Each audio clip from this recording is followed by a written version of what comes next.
Бүгінгі сабағымыздың тақырыбы отбасын жоспарлау және жыныстық қатынастың нормалары мен принциптері. Бұл айтыла бермейтін отбасы мүшелерінің арасында да және жалпы қоғамда айтыла бермейтін тақырыптардың бірі. Бірақ та бұны әр жас отбасы білуі қажет, себебі жас отбасы болашақта жаңа өмір сыйлайды. Ол дүниеге келген нәрестенің дені сау болуда осыған байланысты.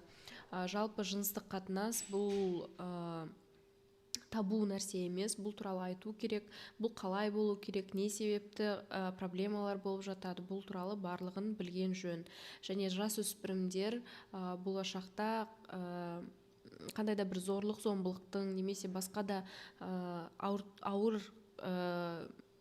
қиыншылық жағдайларға түсіп қалмас үшін осының нормаларын білгені жөн. Себебі көп жағдайда отбасы құрғаннан кейін әйел жақтан да ер жақтан да олардың қалай болу керек және нормасы қандай, қалыпты жағдайда мысалы ауырсыну болу керек па, болмау керек па, бұл туралы біле бермейді және ешкімге айта да бермейді. Сондықтан бұны білу қажет. Соңына дейін тыңдап мән беріп отырыңыздар және сұрақтарыңыз болса, сұрақ қойып отырсаңыздар болады. Сабақтың аяғында сұрақтарыңызға жауап беремін. Жалпы отбасын жоспарлау бұған не кіреді десеңіз, бұл жыныстық қатынасқа дайын болу, яғни жыныстық қатынасқа түспес бұрын сіз ойлану керексіз. Мен саналы түрде осы жыныстық қатынасқа түсіп отырмын ба, яғни әрбір жыныстық қатынас ол саналы шешім шығарғаннан кейін ғана болу керек, яғни сізге қауіпсіз болу керек. Екінші, бұл жүктіліктен сақтану.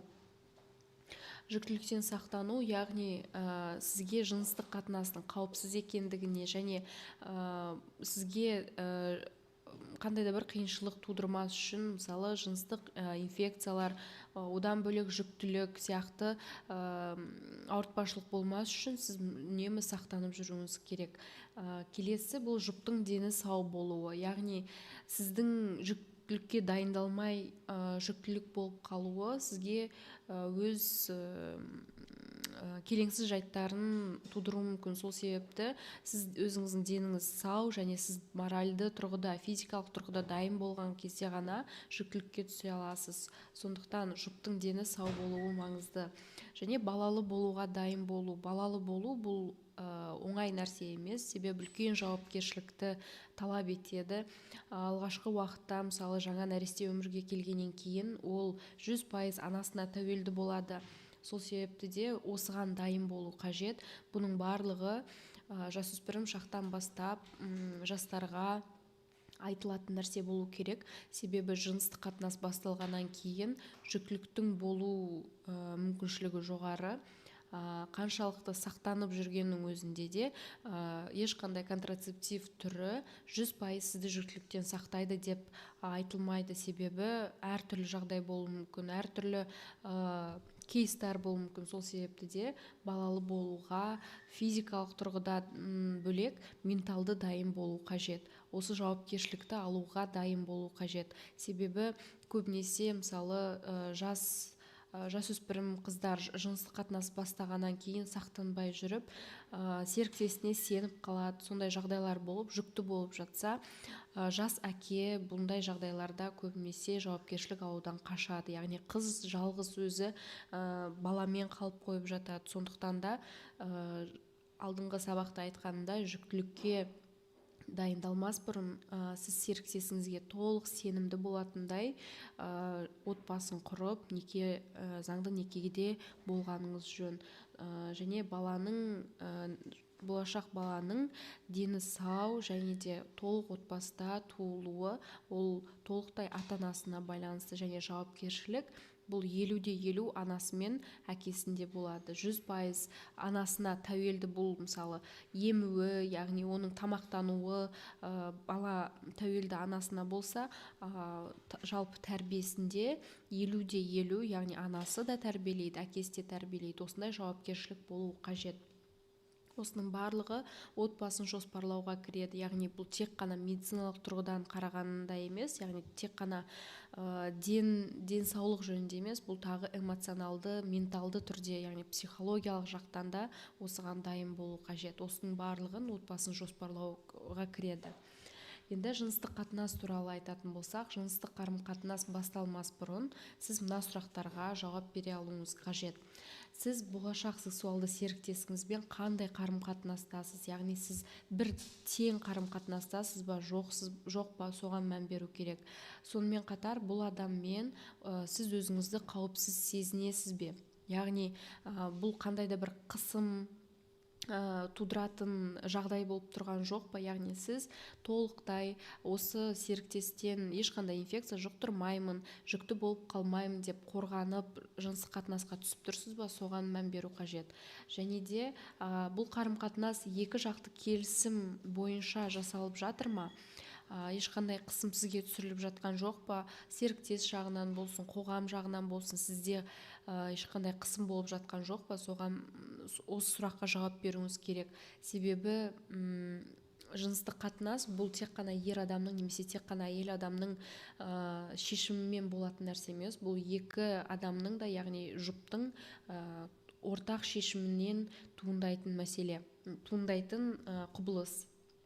Сіз қорғалғансыз ба? Яғни сіздің жыныстық қатынасыңыз сақталған ба? Жүктіліктен сақталып тұр ма? Бұл да мән беретін нәрсе. Және жыныстық қатынас, алғашқы жыныстық қатынастың сақталуы, яғни презерватив қолданылуы, ол өте маңызды. Себебі алғашқы жыныстық қатынас болғаннан кейін әртүрлі жағдайлар болып жатады. Ол сіздің денсаулығыңызға байланысты. Мысалы, алғашқы жыныстық қатынастан кейін цистит өте жиі дамып жатады. Себебі өзге адамның микрофлорасы сіздің микрофлораңызға ауысқаннан кейін әртүрлі қабыну процестеріне де алып келуі мүмкін. Сондықтан алғашқы жыныстық қатынас сізде міндетті түрде қорғалған болу керек, және сіз жүктіліктен сақтануыңыз қажет. Себебі алдындағы сабақта айтқандай, жүктілікке кем дегенде 3 ай дайындалу қажет. Ал осы уақыт ішінде сіз міндетті түрде қорғалып жүру керексіз. Сіз серіктесіңіздің сізге ешқандай жыныстық жолмен берілетін инфекцияларды жұқтырмайтынына сенімдісіз бе? Яғни сіз өзіңіздің болашақ серіктесіңізді міндетті түрде анализ тапсырып, оның инфекциялары жоқ екеніне көз жеткізуіңіз қажет. Себебі ол сізге жұққан жағдайда сізге де жұқтырады, сіз де ауырасыз, сізге де үлкен проблема туындауы мүмкін. Сондықтан осы сұраққа жауап бергеніңіз жөн. Жыныстық қатынас бұл негізі басқа адаммен арадағы жақындықтың ең жоғары деңгейін сезіну мүмкіндігі. Сондықтан бұның басты кепілі қозу емес, бір-біріне сенім арту. Және жыныстық қатынас бұл физиологиялық тұрғыда ер адамда да, әйел адамда да бұған потребность жоқ. Яғни секссіз өмір сүруге болады. Яғни физиологиялық тұрғыда маған секс қажет деген ондай ұғым жоқ. Ол сіз одан ауырмайсыз, сіз одан ешқандай да бір кем болып қалмайсыз. Яғни жыныстық қатынас бұл негізі махаббат сезімінің жоғарғы шыңы деп айтуға болады. Бұл физиологиялық тұрғыда сіздің потребностіңізден туған қозу процесінің шыңы емес, сіздің сезіміңіздің шыңы болу қажет. Және мысалы жас отбасыда осындай ашық сөйлесу, ашық жыныстық қатынас туралы серіктестеріне де айта бермейді. Мысалы, маған бұл жер ұнамайды, маған ауырады деген сияқты сезімдеріңізбен бөліскеніңіз жөн. Себебі бұл да сенім артудың бір белгісі болып табылады. Жыныстық қатынас бұл кәмелет жасына толған ересек адамдар арасында ортақ белсенді келісім арқылы менталды саналы түрде орындалуы қажет. Белсенді келісім дегеніміз не? Белсенді келісім дегеніміз бұл жұптардың арасында жұптар жыныстық қатынасқа өз еріктерімен және өз қалауымен түсуі қажет. Олар осы қалауын нақты ауызбен айтып, сөзбен айтып сездіреді. Яғни бұл тек қана бір-бірінің белгілері ғана емес, яғни сыртқы белгілері арқылы емес, сөзбен айтып жеткізу қажет. Яғни мен жыныстық қатынасқа дайынмын деп екі жақты келісім болу қажет. Осыны белсенді келісім деп атаймыз. Кез келген жұптың бір жыныстық қатынас немесе басқа байланыс кезінде сексті жалғастырудан бас тартуға құқылы. Ондай жағдайға екіншісі өз әрекетін дереу тоқтату қажет. Яғни бұл жыныстық серіктестердің бір-бірін құрметтейді деген сөзді білдіреді. Мына принциптерді міндетті түрде ұстану қажет. Біріншіден, бұл қатынасқа түсетін адамдардың жасы. Яғни кәмелет жасқа толған болу керек. Сондықтан және де келісу маңызды, екі жақты келісу маңызды. Және жыныстық қатынас кезіндегі жағдай, сіз немесе сіздің серіктесіңіз алкогольді немесе есірткіні тұтынбағанына көз жеткізу қажет. Қатты ашу негізінен немесе жұптардың жыныстық қатынасқа толық деңгейін барып қана жыныстық қатынасқа түсу қажет.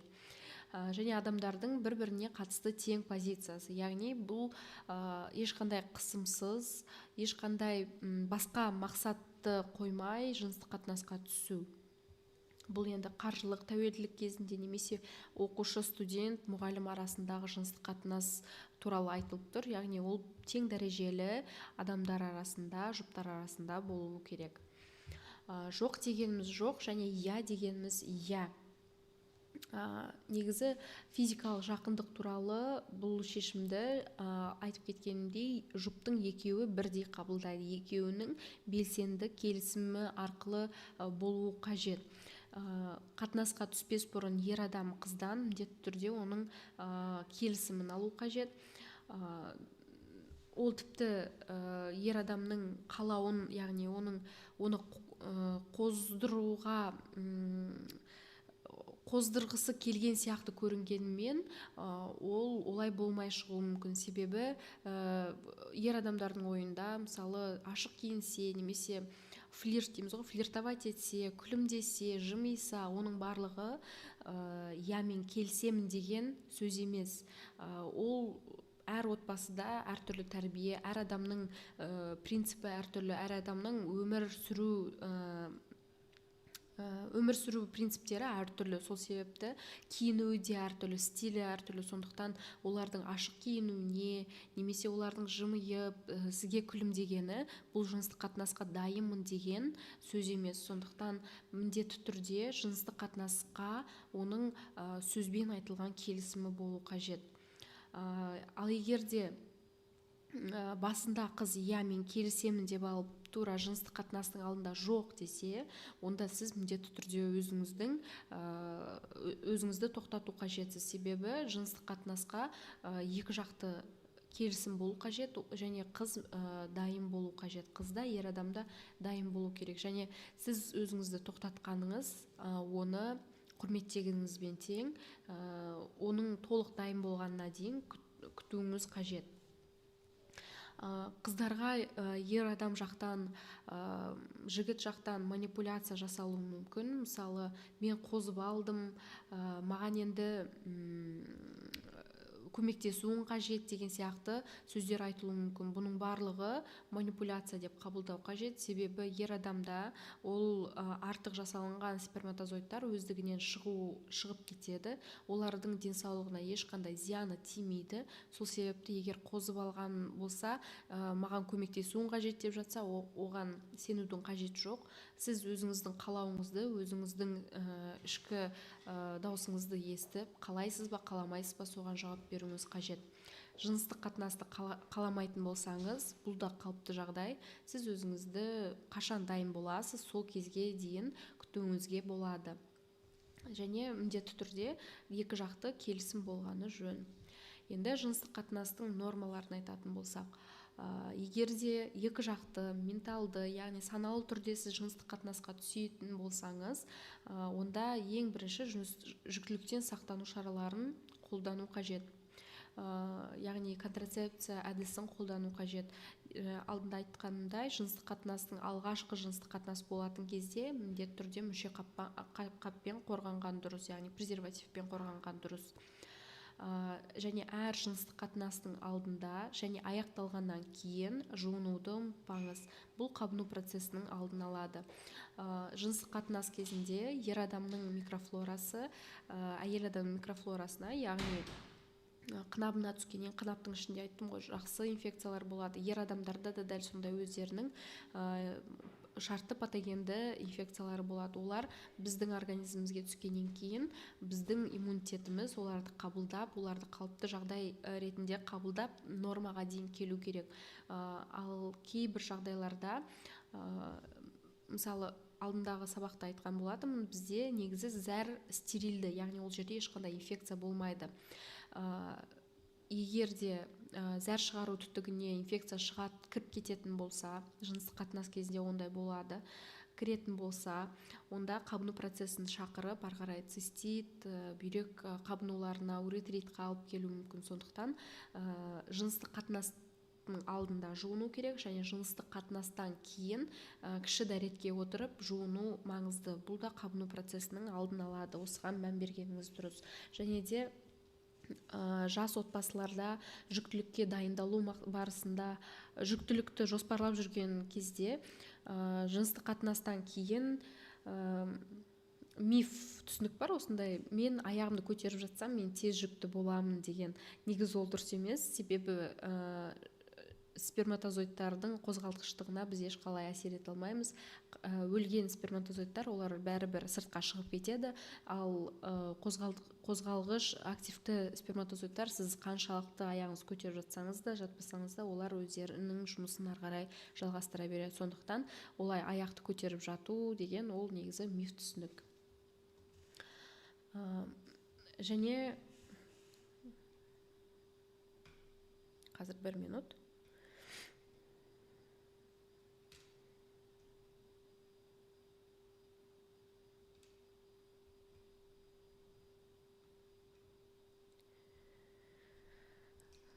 Жыныстық қатынас туралы айттық. Жыныстық қатынас сізге ешқандай ауырсыну сезімін білдірмеу керек. Себебі бұл қалыпты құбылыс, табиғи құбылыс. Сол себепті де сізде ешқандай жарақаттану болмау керек, ашу, күйдіру сезімдері болмау керек. Жыныстық қатынаста егер де сізде дискомфорт болатын болса, міндетті түрде дәрігерге қаралуыңыз қажет.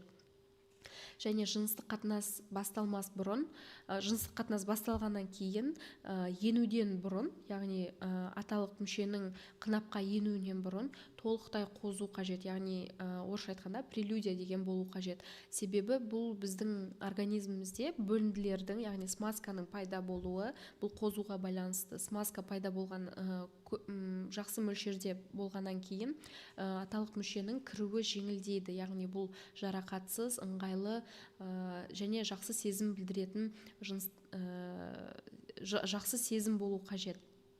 Сол себепті прелюдия міндетті түрде болу қажет.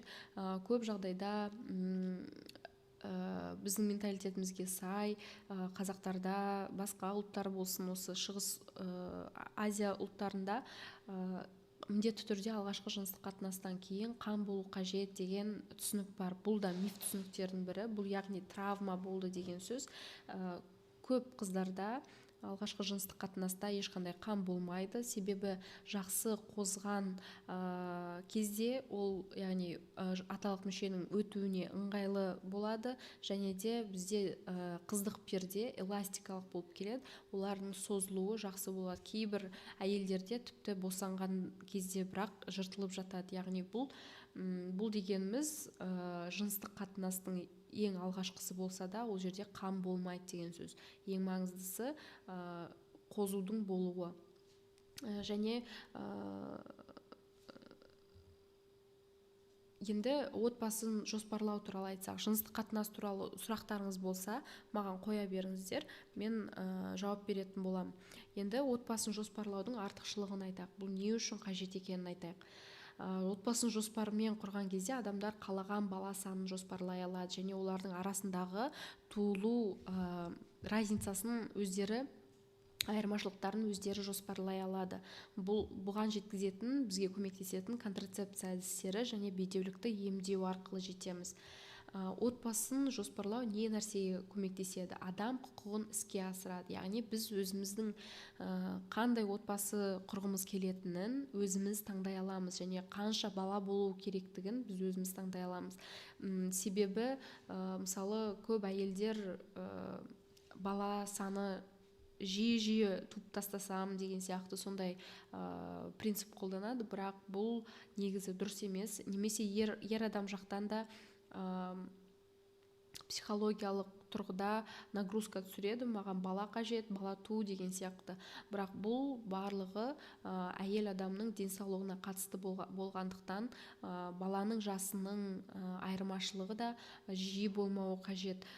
Қазір көп жастар погодки туып жатады, яғни қазірде емес, бұрында да сондай болды. Оның барлығы әйел адамның денсаулығына келіп тіреледі. Әйел адам жалпы толық қалпына келгенше кем дегендей 1,5-2 жыл қалыпқа келеді. Яғни босанғаннан кейін 2 жыл ішінде оның денсаулығы тек бұрынғы қалпына енді ғана келіп жетеді. Сонымен қатар тағы бала туғаннан кейін емізеді ғой. Емізген кезде де біздің организміміз сүт арқылы оған витаминдерін береді. Яғни біздің организміміз на износ жұмыс істеп жатады. Ол кезде біз тағы да жүктілік болатын болса, онда одан бетер ауыртпашылық түседі. Бұл әйел адамның өзінің денсаулығының төмендеуіне және оның болашақ баласының денсаулығына да әсерін тигізеді. Яғни өзінде жетіспеушілік болса, ол балаға да жетіспеушілік болып жатыр деген сөз. Сондықтан біз адамның құқығына мән беруіміз қажет. Ол оны қалайды ма, оның денсаулығы оны көтереді ма деген сияқты сұрақтарға жауап бере алуымыз керек. Өмірді құтқарады және денсаулықты сақтайды. Жиі босанған әйелдерде жатыр жақтан асқынулар болып жатады, немесе ерте босану проблемалары болып жатады. Сондықтан бұл да баланың да ананың да дені сау болуына алып келеді деген сөз. Кедейлікті азайтады. Яғни байқасаңыздар, финанстық жағдайы төмен отбасыларда бала саны көп. Яғни олар білімінің төмен болғандығына немесе қаражаттың жеткіліксіздігінен контрацепция әдістерін қолданбайды. Бұл кедейлікті азайтады деген не себепті, қалай азайтады дегенде, бұл аналардың жұмыс істеу қабілеттілігіне әсерін тигізеді. Яғни егер де сіз мысалы қатарынан 3 бала туатын болсаңыз, сіз кем дегенде 5 жыл үйде отырды деген сөз. Ал 5 жыл бойы сіз үйде отырғаныңыз, бұл сіздің отбасылық финансыңызға әсерін тигізеді. Себебі әр бала бұл финанстық, материалдық тұрғыдан да сізге ауыртпашылық түсіреді. Яғни отбасыда егер де ер адам жалғыз өзі кормилец болса, асыраушы болса, онда ол барлығына жетіспейді деген сөз. Ал бала саны көп болған сайын бұл финанстық ауыртпашылық түсіреді. Бұл енді мемлекеттік жақтан да өзінің кемшіліктері бар. Яғни мемлекетке де өзінің ауыртпашылығын түсіріп жатады осындай отбасылар. Сол себепті де әрбіріміз отбасын жоспарлауға мән беруіміз қажет. Әйелдердің құқығы мен мүмкіндігін кеңейтеді. Алдында айтқанымдай, әйелдердің жұмысқа шығуын, олардың карьерасын дамытуға, өздерін дамытуға, самореализация, оқуына, дамуына, барлығына әсерін тигізеді. Себебі үнемі баламен отыратын болса, олар қоғамға шығуы кешігіп қалады. Ал егер ұзақ уақыт декретте отыратын аналар болады, олардың өзі аздап кешігіп қалады, яғни өздерінің қатарластарынан кешігіп жатады. Сондықтан бұл енді ерте босанған әйелдер, мысалы жас аналарда осындай жағдайға туып жатады. Мысалы 18-19 жаста босанған, тіпті одан ерте босанатын жас қыздар бар, жасөспірім қыздар бар, олар өздерінің қатарластарынан қалып қояды. Келесі тақырыбымыз жасөспірімдік жүктілік. Сол жерде мен тереңірек айтатын боламын.